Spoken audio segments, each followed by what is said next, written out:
Namastê, tudo bem com você? Eu sempre muito feliz de estar na sua companhia. Uma honra você me deixar entrar na sua casa. Gratidão. Se inscreve no canal. O canal está crescendo porque você está me ajudando a crescer.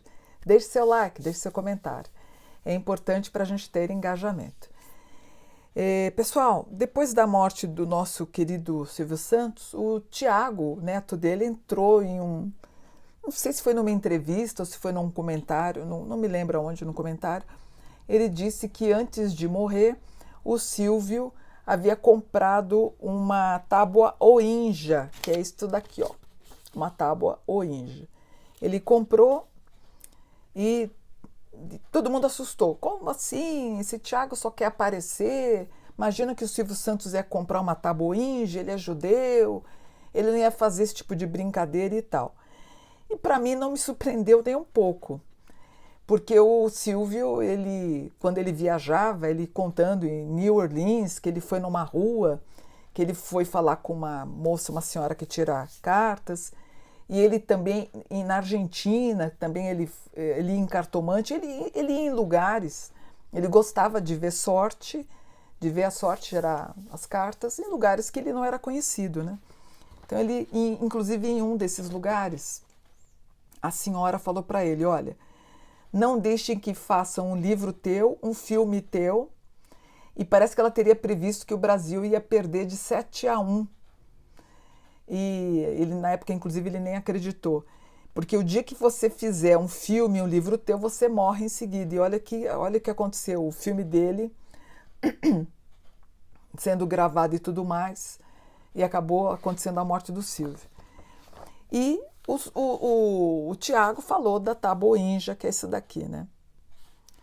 E o que é a tábua Ouija que o Silvio comprou? Eu tenho certeza que ele comprou. O Silvio gostava dessas coisas de sorte e tal. Ah, mas é judeu, não pode... Você acha que... Gente, é óbvio que ele estava pressentindo que ele poderia partir, já estava com uma certa idade. Ele gostava, ele acreditava, ele ia atrás na Argentina, enfim, como eu já falei para vocês. E o que é a tábua Ouija? O tabuleiro Ouija ou tábua Ouija é uma superfície plana, tá aqui, contendo as letras, os números, em que você coloca um negocinho que fica mexendo, né? Ele foi criado para ser uma comunicação com os mortos. Os participantes então colocam os dedos sobre o indicadorzinho, né, que ele vai se mover. E aí você vai, né, são duas pessoas, então eles colocam o dedo aqui, então você move, né? É tipo de uma pressão e vai movendo o negocinho. No Brasil, existe o jogo do copo. Então você coloca os dedos sobre um copo e ele vai se movendo. E também você coloca sim e não, ele estaria se movendo. Esse jogo aqui do Ouija, do sim ou não, então você coloca o negocinho, aí ele vai para cá ou vai para cá, né? Como se fosse isso daqui, né? Você coloca o dedo, ele vai para cá ou vai para cá, e ele vai falando com as letras, tá? Ele vai supostamente mexendo. Quem teria criado esse jogo aqui, em 1848, foram estas daqui, ó. Foram as irmãs Fox. E por causa disso, elas teriam criado, elas introduziram o espiritismo nos Estados Unidos. Eu fiz um livro chamado A Espírita Marginal. Quer ver, ó? Um livro bacana, bonito. Quer ver, ó? Deixa eu mostrar para vocês. Ó, na época... Ah, não, aqui... Deixa eu ver uma foto aqui, peraí. Mostrar uma foto para vocês. Eu conto a história dessas meninas, das irmãs. As irmãs aqui, ó. Elas foram as introdutoras do espiritismo nos Estados Unidos. Ó como é que era a mesa Ouija antes, tá vendo? Então coloca um cursor. Ó, antigamente, olha que interessante, era o fenômeno das cadeiras ou das mesas giratórias antigamente, olha. Aí eu vou ilustrando o livro. Esse livro eu não vendo mais, talvez se encontre no sebo, deve estar uns R$10, R$15, ó. As cadeiras, aí eu vou ilustrando o livro, né? Quer ver, ó? Mãos, braços, ó. Isso aqui é um braço que apareceu numa festa para uma rainha que apareceu. Deixa eu ver se tem mais alguma imagem. Ó, Essa senhora aqui, ela deitada, parecia um ectoplasma. Deixa eu ver se tem mais alguma coisa aqui para mostrar para vocês. Eu já vou contar. Ó, por exemplo, elas faziam várias aparições, aí prendiam as mulheres e faziam barulhos com pernas. Muito bacana, muito interessante a história das irmãs. Quer ver? Deixa eu ver se tem mais alguma imagem. Aí o Dini também, ó. Tem uma coisa bacana do Dini que eu queria falar para vocês. Ele deu uma palavra-chave para a esposa. Deixa eu ver se tem mais alguma coisa. Peraí, acho que não. Bom, e o que aconteceu? Elas estavam morando numa casa. Deixa eu tirar um pouquinho, senão eu fico sem pescoço. Elas estavam numa casa, elas compraram uma casa, criaram esse tabuleiro e no tabuleiro, supostamente, um espírito disse que ele estaria enterrado na casa delas, que ele estaria morto na casa. Que elas ouviam umas pancadas e descobriram, quando elas foram lá no sótão, lá embaixo, lá no sótão não, no porão, encontraram um esqueleto de uma pessoa. Então elas teriam criado um código. Primeiro elas começaram a ouvir um barulho. Criaram o tal jogo e esse, né, com sensor, com cursor, e esse espírito falou, olha, eu estou enterrado aqui na casa de vocês, vão lá embaixo, quando descobriram, acharam o corpo de uma pessoa. Então elas acabaram contatando um comerciante que havia sido assassinado na casa delas. E por conta dessa história, elas começaram a canalizar. Então, teve um grupo de pessoas que acabou falando que essa daqui era uma enganadora, né?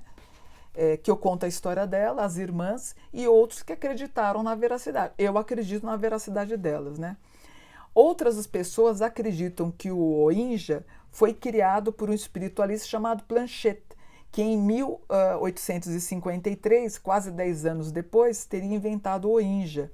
Mas, na verdade, acho que foram elas que criaram. E o que acontece nessa situação? Os participantes involuntariamente exercem uma força no cursor e ele vai se movimentando, né?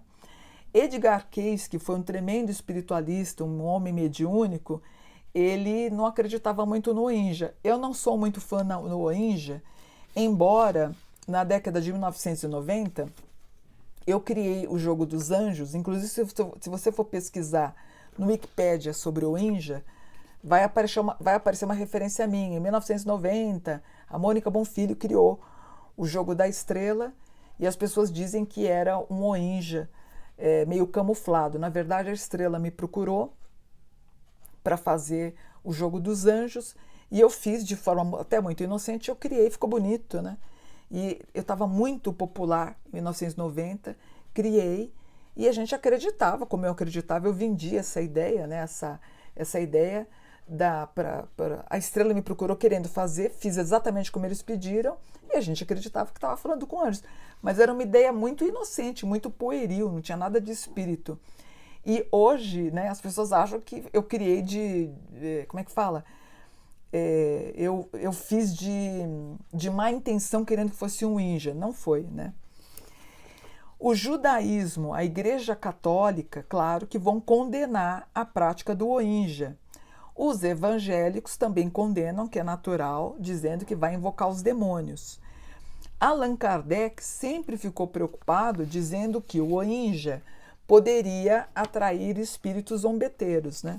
Então ele sempre teve essa preocupação de tomar muito cuidado com o que você atrairia, que é, na verdade, a preocupação de todos os médiuns para saber o que você está buscando, que tipo de... Eu acho que os padrões mediúnicos, gente, por exemplo, hoje eu com 61, você acha que eu vou atrair algum espírito zombeteiro? É muito difícil, eu não vou dar margem para nenhum espírito zombeteiro, eu não dou, eu sou muito firme. Então vai depender muito do espírito que vai estar lá, né? Conversando com o médium, depende muito do médium, do padrão mediúnico da pessoa para deixar atrair por um espírito zombeteiro, na minha opinião, né? No caso do Silvio Santos, antes dele desencarnar, ele já deve ter pensado em programar alguma coisa do tipo, olha, vou tentar um contato. O próprio Odine, o que ele fez com a esposa? Ele criou um código, embora cético, ele falou, olha, quando eu morrer, deixa eu ver se eu acho rapidamente aqui, ó. Ele deu, quer ver, ó, o Odini, ele... ó, a palavra que o Odini falou para a esposa foi acreditar. Uma semana depois, um espírito chamado Arthur entregou uma mensagem psicografada para a mulher. E o papelzinho que ele deu para a esposa do Odini, que está aqui, ó, foi a palavra acreditar. Ela mal conteve alegria, pois essa era a palavra-chave do código feito entre os dois. Bess, que é a esposa do Odini, confirmou a Arthur Ford que o código estava certo, pois só ela e ele conheciam o código. Interessante, né? E o Odini, que sempre foi um perseguidor, ele perseguia os médiums falsos, ele vai fazer uma fantasia, estuda uma besteira, vocês só querem tirar dinheiro da turma, passou o código acreditar, esse tal de Bess aí acertou, enfim. E as meninas, as irmãs Fox, fizeram muito sucesso, mas infelizmente, por exemplo, esta daqui, que eu gostava muito dela, né? Que eu coloquei ela na capa, ela inclusive ela morreu com problemas de bebida, praticamente mendiga, ela morre nas ruas de Nova York, teve problema de bebida, as irmãs praticamente morreram miseráveis, ganharam muito dinheiro e não souberam aproveitar, foram por um outro caminho, essas irmãs Fox aqui. No caso do Silvio Santos, eu acho que ele, antes de morrer, ele falou, bom, você acha, é isso que eu falo, gente, você acha que um comunicador como o Silvio Santos, você acha que ele vai querer parar nessa vida? Um homem inteligente como ele, um homem que procurava em outros países esse tipo de comunicação com o espírito, ou carta, ou mapa astral, essas coisas, você acha que ele não ia querer tentar algum tipo de comunicação? O problema é o seguinte, essa comunicação, se for feita na casa dele, vai ser cortada. Por quê? A esposa evangélica, a filha evangélica. Com quem que ele vai tentar contato? Com a Sílvia ou com o neto, por exemplo, com o Tiago. Porque lá na casa dele não vai conseguir com as filhas evangélicas, não vai ter, é cortado. Né? Você tem que ter uma pessoa que tem uma certa credulidade. Então, provavelmente, ele tenta contato com quem? Com a Sílvia, com o Tiago, com alguém que acredita nessa espiritualidade. Então, ele vai fazer contato. Sílvia, eu sei, que eu convivi com ela, eu sei que ela acredita. O Tiago, quando ele fala de modo tão espontâneo, eu sei que ele também acredita. Então, o Silvio, espiritualmente acreditando no pós-mortem, que ele no palco do SBT, ele falou, eu acredito em vidas passadas e acredito na vida eterna em vidas futuras. Então, ele também se entende como reencarnacionista. Eu tenho certeza que ele vai tentar contato, mas não vai ser com as filhas evangélicas, né? Ele vai tentar contato com a Sílvia, com a Cíntia ou com o Tiago. Pena que, talvez até pela inocência ou da Cíntia, ou da Sílvia, ou do Tiago, alguns médiuns, talvez alguns inescrupulosos, vão tentar contato com eles e espero que eles não caiam, que não são bobos nem nada, assim, né? Que eles não caiam na conversa de alguns médiuns malandros, né? Porque eu acho que é isso, você tem que saber, eles sabem o que o pai ia falar. Porque vinha com aquela conversa, né, gente? Seu pai está debaixo de uma copa de árvore, ele está muito feliz, não sei com quem. Eu acho que existem códigos que só eles sabem. Ou cobrar desses médiuns. Meu pai está falando com você? Tá. Como é que meu pai me chamava? Qual que era o apelido que meu pai me dava? Como é que o Silvio chamava o Tiago?